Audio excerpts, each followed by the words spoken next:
जब दूध के दांत तोड़ने ही होते हैं तो कुदरत उन्हें देती ही क्यों है।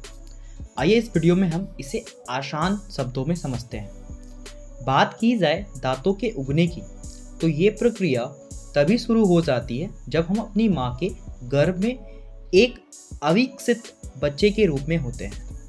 गर्भावस्था में लगभग 6 हफ्तों के बाद हमारे दांतों के लिए बुनियाद चीज़ें विकसित होना शुरू हो जाता है और इसी गर्भावस्था में के लगभग 4 महीनों के बाद दांतों के चारों तरफ के कठोर टिश्यू बनना शुरू हो जाता है। दांत हमारे शरीर की वृद्धि में एक अहम हिस्सा निभाते हैं।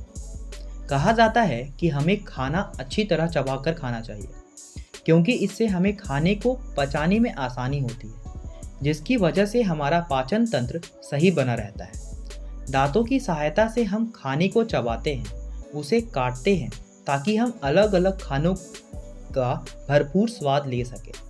दांत कुछ कठिन शब्दों का उच्चारण में भी हमारी मदद करता है।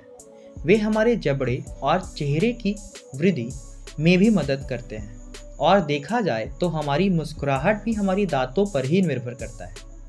आज के इस वीडियो में हम दांतों से जुड़ी इन सभी बातों को जानेंगे कि क्यों हमारे दूध के दांत टूट जाते हैं और क्यों नए दांत इतने सालों तक नहीं टूटते।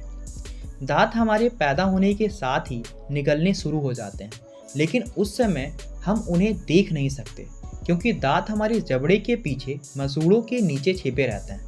लेकिन जब हम लगभग 6 महीने के हो जाते हैं तो हमें उनमें से कुछ दांत दिखने लगते हैं। इन 6 महीनों से लेकर लगभग 3 साल के हो जाने तक बच्चों के 20 दांत निकलते हैं। 6 साल के आसपास आकर बच्चों के दूध के दांत गिरने शुरू हो जाते हैं और लगभग 12 साल के हो जाने तक सभी दूध के दांत गिर जाते हैं और इन दांतों की जगह नए दांत निकलने लगते हैं। दांत निकलने की ये प्रक्रिया 2 बार क्यों होती है?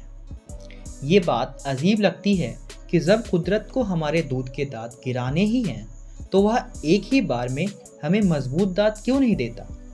ऐसा माना जाता है कि छोटे बच्चों का जबड़ा बड़े और मजबूत दांतों के लिए तैयार नहीं होता। जब बच्चा 4 साल की उम्र में प्रवेश करता है तो उसे जबड़े की हड्डियां बड़ी होने लगती है। तभी इस उम्र में बच्चों के दांतों के बीच खाली जगह बनने लगता है, जो आने वाले बड़े और मजबूत दांतों के लिए जगह बनाने का काम कर रही होती है। ठीक इसी समय मसूड़ों के अंदर आने वाले स्थायी दांतों के अंकुर विकसित होने लगते हैं और दूध के दांत इन नए दांतों के तौर पर काम कर रहे होते हैं। यानी मजबूत दांतों के निकलने तक बच्चा जो भी खाना खाएगा उसके लिए शरीर दूध के दांत को तैयार करके रखता है।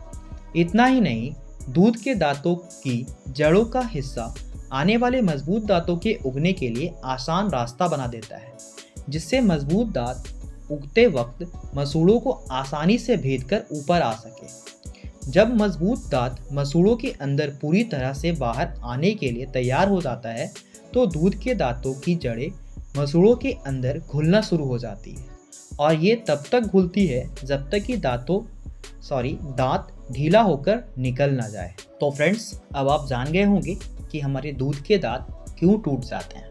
तो यह वीडियो आपको कैसा लगा आप लोग प्लीज़ कमेंट कर ज़रूर बताइएगा। साथ ही ऐसे अटपटे सवाल आपके दिमाग में भी आते हो तो आप मुझे कमेंट कर। वीडियो को लाइक करना ना भूलें, साथ ही हमारे चैनल आके क्यों को सब्सक्राइब करें।